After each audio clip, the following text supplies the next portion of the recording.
Hi guys, welcome back to my channel. If you're new here, what's up? My name is Tanika. Definitely make sure you subscribed. So today on my channel I have a girl talk for you guys. I put a questions poll on Instagram, I think about last week, where I asked you guys to send in some topics and questions on girl talk in general.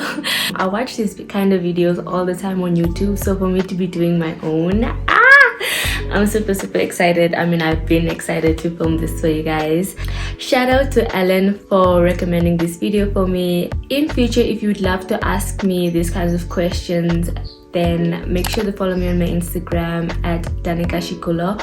Also follow me there if you want more content of me, because I do post more outside YouTube. And yeah, let's get into it. Okay, the first question is, if I'm looking down, it's because I'm reading. I typed all the questions on my laptop because I'm using my phone to film, so yeah. First question is, how what you eat has an impact on your vaginal health. So I do think the food that you consume has an effect on your kitty cat. I don't know what kinds of foods or which kinds of foods are not good, but one thing I did hear, like just, you know, living life, is cranberry juice. Like cranberry juice cranberry juice, you know, it has some good properties for your kitty. Rumor has it that cranberry juice does help with, you know, your kitty's flavor, but that hasn't been proven as fact. It's just like something that I've heard. But what has been proven according to research that I've done is that cranberry supplements do help with, you know, your kitty, because cranberry has properties that reduces your chances of getting, you know, an infection down there, and also it helps your lady part pH balance because of the acidity in the cranberry. So if you're interested in, you know, the whole cranberry thing, just read the label and buy the cranberry juice that has no added sugar. No sugar, girl. But also drink lots of water. I think water in general is just gonna help you. I know that yeah, it's just good for you, girl. Something other than food that I personally do on my day-to-day is I make sure that I sleep without any underwear, because I think that, you know, I do know that you have to let your kitty breathe. Make sure that, you know, for me personally, I make sure that I sleep without underwear every single night. I do have, you know, sleeping clothes on, whatever clothes I'm wearing that day to sleep in, but I make sure that I do take off my underwear, just because I really love the, after doing that, I could really tell there was like a major difference in how my, you know, lady part responded to stuff. Like it's just better, honestly. I can't really explain it, just try it for yourself. Question number 2. Where is one place you feel like you are yourself? Oh my gosh, honestly, I feel the most myself when I'm back at home in Ochivarongo. I'm the most happiest there actually, and I feel the most peace. Being in Windhoek, I enjoy it, but honestly the place where I feel most myself is at home with my parents and my family. Like, all my siblings are in Ochi. Okay, most of my siblings now are in Ochivarongo, and honestly I have the most fun with them. Like, I can choose chilling with them than anyone else, sorry.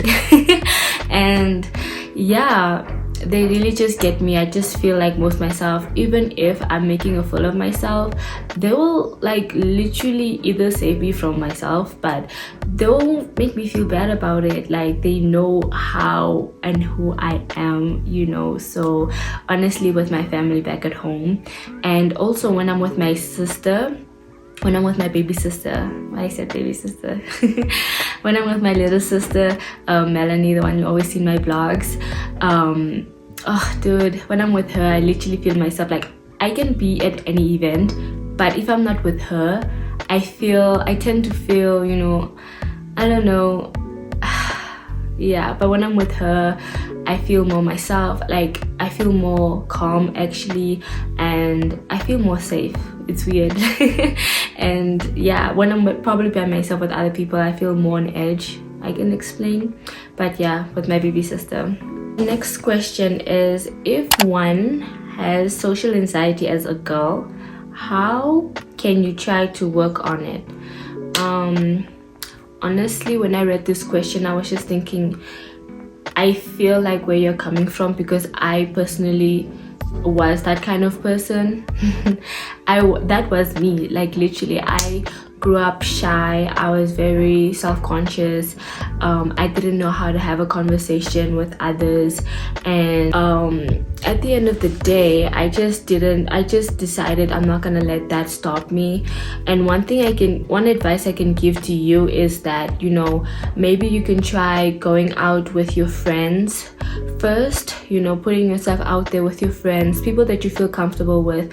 I think in that way that you can experience such places. Like, let's say you want to go out more socially, or you want to go, you know, yeah, you want to go to an event or something like that. You go out with your friends first and you just test the waters with them, and I think that will be better.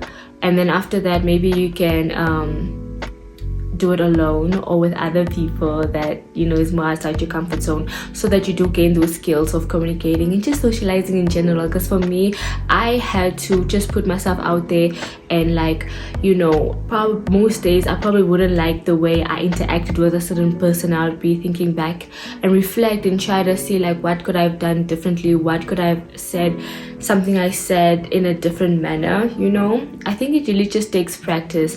Also, I think what you wear has a huge impact on your social anxiety. At least for me, I feel, you know, a little bit self-conscious when I do wear revealing clothing, and I feel you know, I feel uncomfortable, especially when there's a lot of people. I'm just like, yo, why did I wear this today? So maybe just wear something that suits you on that specific day. If you feel, I mean, just be mindful of what you're wearing, because for me personally, it does have an impact. Yeah, guys, comment down below if what you wear has an impact on how you socialize, or like how you feel. For me, it does. So wearing something that you feel good in and comfortable with would help, I think. But it's like, overall, you just have to put yourself out there. It's like learning how to drive. You wouldn't be able to learn how to drive just by watching someone else doing it, or like, you see, watching the driver. You have to get physically behind the wheel and drive and make mistakes. So it's okay to make mistakes. Even for me, sometimes I don't, you know, find interactions that I had with some people pleasant, and I have to reflect on myself and ask myself, like, what could I have done differently? I think it really just comes down to that. And yeah, practice makes perfect. The next one is just a topic. They said toxic relationships. So dude, this is such a vague, I mean, not a vague, broad, you know, topic. Because dude, there's so many videos on toxic relationships. They can be toxic family members, you could be in a toxic relationship. But at the end of the day, I think, yeah, no, this topic is so widespread. I don't know where to start. I'll just try to define what a toxic relationship is to me. I think in our generation, the word toxic is being abused like so much. I think the idea of a relationship should always be happy and always be joyful and be giving you good emotions is toxic, because that's not realistic. So for example, you're dating a guy and, you know, he does something that was not to your liking and you got upset, and those kind of moments happen more often, and you don't address it, but the more that you're allowing it, you're thinking that probably he's toxic because he's doing such things, but you are not even addressing it yourself. I think that it takes two people to create a toxic relationship, because at the end of the day, even if you're not communicating what's making you upset, the other person has no idea, right? And sometimes people also just tend to give subliminals, what? I can't say this word. Anyway, you know, so those little messages on WhatsApp of like, you know, an indirect message to the other person, or maybe you, instead of communicating to that person, you decide to confide in a friend or a family member, but you're not even confronting the person about it. I feel like that's also toxic. So it takes two people to create a toxic relationship, and I think that even the other person that feels offended or / hurt, is also toxic by not communicating. And the fact that you're allowing the person to do that to you and you're having the victim mindset is also very toxic, because you are not even giving the relationship a chance for it to grow. Had you tried to communicate it, maybe you guys could have gone past that problem. Bottom line, I don't think one person is at fault when it comes to toxic relationships, because the other person has to hold themselves accountable with what they are willing to accept and or not. You can't be thinking this person can read your mind when something's up. And that's really when all my relationships that ended went south, when I stopped like communicating with this person and I just expected things to change on its own. Or maybe I see a better version of us in the past that happened and I'm like, why aren't we there? So I'm not communicating whatever problems we have right now in hopes that that version of us can come back. That's also my problem. But yeah, I'm done with toxic relationships for now. I hope that you guys understand what I was trying to say. Question number 5. I've numbered all the questions. Is it wrong to openly talk about sex? I don't think it's wrong at all, especially nowadays and age. Sex is about, let me not say that word anymore. Especially nowadays and age, you know, intercourse, really, it's almost everywhere. Like, there's memes about it and there's like inside jokes about it and stuff like that. I do think it's very important for you to communicate your encounters, at least with someone you trust. Like for me, I have my sister, so I tell my sister everything, so I can tell her everything that I've experienced, and maybe she can, you know, share with me too and stuff like that. And sometimes we laugh about stuff because it is a funny topic. It really can be. I think it's really okay to talk about it. It's just because I think we've been raised, especially in an African household, you've been raised that you can't say that word at all, and we've been raised with the fact that, you know, you can't really talk about it. You shouldn't talk about it. Like for me, I haven't talked about it with my mom ever, and I just think that works. But like the next person probably can talk about it with their mom, and I just can't, you know. Comment down below if that's the same with you. In terms of a relationship setting, oh my gosh, dude, it has to be talked about. Funny thing is, I say this now, but you know, in my previous relationships, I didn't have that comfortability to do that at all. Honestly, I did not.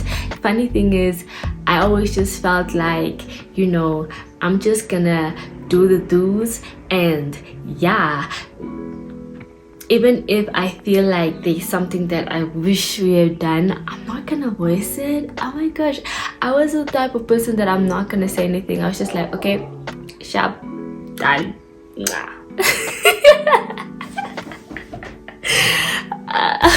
Now being in a relationship with my boyfriend, I never really had an open space to talk about it as freely as I do it now, and I appreciate it so much. Like guys, honestly, it's been a blessing. And yeah, like I can really tell him like what I want, and he's gonna do it for me, and I appreciate that so much. Now, you know, I don't even have to tell him, you know. Nowadays he just knows what I want and he does it, and I love it. Yeah, okay, yeah. Next topic is smelling good hacks. Okay guys, so smelling good hacks, I mean, I don't know what to say here. Let's just stick to the standard things, like taking a daily shower, and like no excuses around that. Even if it's winter, make sure you at least shower. I think it's like respect for your body. I mean, it does do everything for you, and that whole entire day, you know, just wash it. It doesn't even take that long to take a shower. Like for me, I'm trying to get into buying more perfumes. Like right now I don't have that many perfumes, but I want to invest into a really good one. So I would suggest investing in a really good perfume, even if it's a birthday gift where you have to like just invest, because like perfumes can last and you don't have to use it that often. This is just for those days where you feel like you do want to smell more extra than others. But on a day-to-day, what I would recommend is buying body mists and like, you know, those small perfume bottles. Like for me, my sister got me this in Windhoek. This was literally just $20 and it smells so good. And all we do is like take this and we like put it here and here, and this is good. And you can just put you can put this in your backpack, you can put this in your wallet or like your handbag. Honestly, just make sure that you have something on the go. That having something on the go has literally changed everything for me. And also samples from like, you know, perfume stores. Sometimes when you buy expensive perfume, they give you free samples, so you keep those samples in your handbag and stuff like that for on the go. This, honestly guys, just buy small little stuff that you can put in your bag for on the go. I think that's something I can share with you guys. The next topic is hair tips. I'm trying so hard right now. Like, I bought the most products this year just because I really want to grow out my hair. And with that being said, I want to create an entire video where I share with you guys what has worked for me in terms of the growth that I have. I don't want to go too much in detail, but just make sure that you start a regimen and you stick to it and you stay consistent to it, because there's no point in doing something like 3 times a year. Honestly, it's not gonna help. Or yeah, it's not gonna help. It's not gonna help you. So start a regimen. There's so many videos on YouTube. Like for me, I just have my wash day video on my YouTube channel currently, but I do want to share more hair tips with you guys, and I will share my whole hair regimen for you guys in future. I'm just trying to make sure that what I have definitely does work for me, and I have started with a hair regimen. I just need to stick to it, and then once I do have length and growth and health, then I'll share it with you guys, I promise. Okay, the next question is, are you on birth control? Yes, honey, I am. I'm in birth control. I think the moment, what year was it? I got birth control late 2019. Just, yeah, like before 2020. I was on the pill before. I was on the pill in the beginning of 2019, and then late 2019 I got the implant because the pill wasn't just working for me. Like, it just wasn't working for me because it was just too much maintenance. And yeah, I got the implant, and then I had that for like 3 years. And then once it expired, of course, the one I had lasted 3 years. So once it was done, I got it removed. It's it was here. Yeah, and now currently I am on the injection. And for me, how it works is that the injection lasts about 3 months. And yeah, but oh dude, it's also just too much maintenance. It's not as bad as the pill, but I definitely want to go back on the implant, and I need to do that before the end of the year. I might blog about it, so yeah, stay tuned for that. Yeah, no, but I definitely have to get back on the implant because it was just way better, honestly. The only thing that was bad in terms of the implant was that, oh dude, the hormones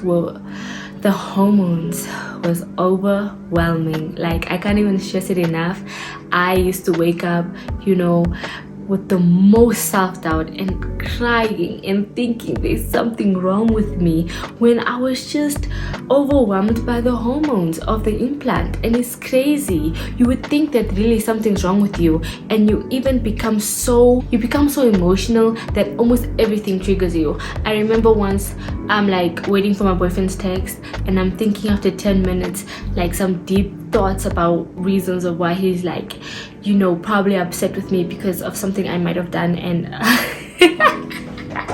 like, just like hearing myself is so funny because dude, it gets that deep. And I don't miss that side, but I do miss the convenience. And I hope that the new one that I want to try is not as intense, because I know that different companies do produce different stuff. So I hope that the experience is not that bad as the first time. And now that my body already went through all those 3 years, it's not gonna be as intense. yeah. The next question is, what are toxic or healthy relationships? Okay, so I already defined what or spoke about toxic relationships, so I'm just gonna dive into the healthy relationships. Healthy relationships, to me, I think we tend to complicate all these things, honestly. And for me, as long as you have communication and trust, then you're on your way to a healthy relationship. And mind you, healthy relationship does not equal to perfect relationship. It doesn't. You know, though that relationship, even if it's as healthy as it can be, can still go through different phases. And I think that we just have to allow our relationships to go through different phases. Outside a romantic relationship now, think about relationships with other people in your life. You have good times. Like, I can think back to all my friends back in high school, or the people that I consider as friends. We aren't as close as now, but that doesn't say that in future that we might not reconnect and get to that point of how close we were.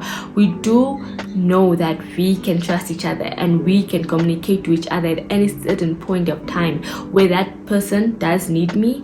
I'll be there. So it really comes down to that. Can you trust and communicate with that person? And does that person allow you and give you a safe does that person allow you and give you a safe space for you to communicate with them? Because if that's not the case, you will feel hesitant to communicate with that person, or choose to not communicate at all, and that's where the problem starts for me.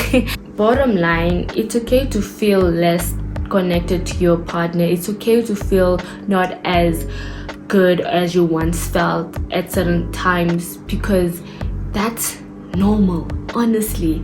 And I think it's very important just to allow your relationship to form organically or to grow organically, because at the end of the day, you don't want to be stagnant in your relationship. So that's why it has to be healthy, and you have to allow it to grow. But you can't force things. So if things turn down, then they turn down. But it's important just to allow your relationship to go through the phases it needs in order for it to get to the point where you want it to be. The 11th question is, did you have any body insecurities and how did you overcome them? Oh my gosh, you're asking it like in the past tense, like I don't have right now. Yes, I did. I think almost like this one is very common with everyone. I didn't like my nose. And now you're looking at my nose. I didn't like my nose because I felt like it was too small, and I also felt like I don't have like a bridge. Let me just turn to the side. I don't have a bridge like most people do. Like, it's quite flat here, and I also didn't like my side profile because of that, because most people have like a bridge and stuff. I'm also very insecure about my knees because I have lots of scars from childhood, memories. I can say, even in general, sometimes people actually hate when I say this, but sometimes I think I'm fat. Okay, maybe that's why I'm like working out so much, or maybe I have a fear of becoming fat, or maybe I just suffer from body dysmorphia and I just think it's fat when I'm really not fat, and I don't know, and when I see myself I just think it's fat. And I don't know, if you know what body dysmorphia is, or if you experience it yourself, you would get what I mean. So I'm also very insecure about how I speak because I don't pronounce things properly. I don't pronounce things properly as I think it should sound. But anyway, back to what I was trying to say. I didn't allow those things to stop me. And I basically, once I decided to not let those things stop me from doing the things that I do love, hence making videos for you guys, creating content on different platforms, and once I allowed myself to do it with everything, my insecurities, fear and all, I loved myself more for it. It's like I became so incredibly proud, and I loved that feeling of allowing myself to just go for it and actually putting effort. Basically, that feeling outweighed the insecurity, and I loved myself so much for just allowing me to be me, honestly. And it's really one of the greatest lessons that you can learn. And when people say a self-love journey, they think it's things that you can do. Yes, there are things that you can do to make yourself feel more self-love, but honestly, allowing yourself just to be yourself, do it. I'm getting emotional just thinking about it, because my journey has been so long. That feeling of proudness of myself and just taking pride in who I am and the things that I've achieved so far. Girl! Really, you won't be able to even stop yourself, because you even realize how much you have, how great you are. You know, even for me, I'm quite humble in terms of the things that I feel like I can still achieve, the things that I'm doing and what I have going on for me. I feel like it's not even as great as I want it to be, but every single thing that happens to me that's good, I take it all in, because that's me, that's my work coming through. And yeah, I don't know, I just feel a sense of pride. And don't let those kinds of things stop you, because you know what, even when the next person picks it up and points it out or even thinks about it, they think about it for like 15 seconds and literally they might never think about it ever again. And you just have to realize how you're allowing that person's 15 seconds in their head to allowing yourself to be stopped. Like, you're allowing, it's crazy. That person's thought just literally almost lasts even, let's say, 30 seconds and it's done, you know? And then they might never think about it again. It's crazy. Yeah, basically just don't let your insecurities hold you back, because nobody can even see it on you if you decide not to let it stop you. I don't know if that makes sense. The older I'm getting, the more I'm realizing that nobody really cares about your insecurities. Yeah. This is the second last question, guys. Is it okay for my half-sister to date my ex? In no world is this okay. Honestly, that's just the first thing I wanted to say to you. You shouldn't even give it consent, you know? I just think it's not okay. And for me, I'm not the type of person that's gonna tell you, you know, you should cut your sister off or you should do this, da da da. If you can look past it, then that's you and that's okay.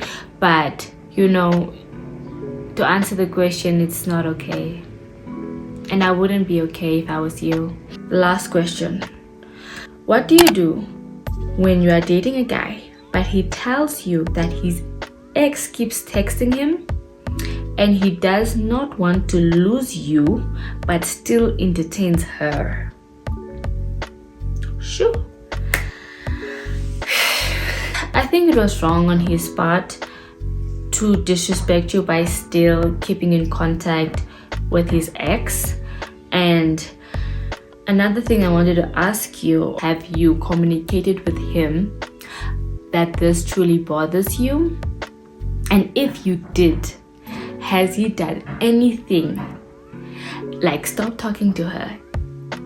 Has he done anything to basically change that fact? Has he tried anything? And if he did nothing, I think that you have to just make peace with the fact that, you know, he doesn't respect you. And also on the top of that, you have to make peace, or you have to accept the fact that even if you do something about it and nothing happens and you decide to tolerate it, he might even just start dating her again.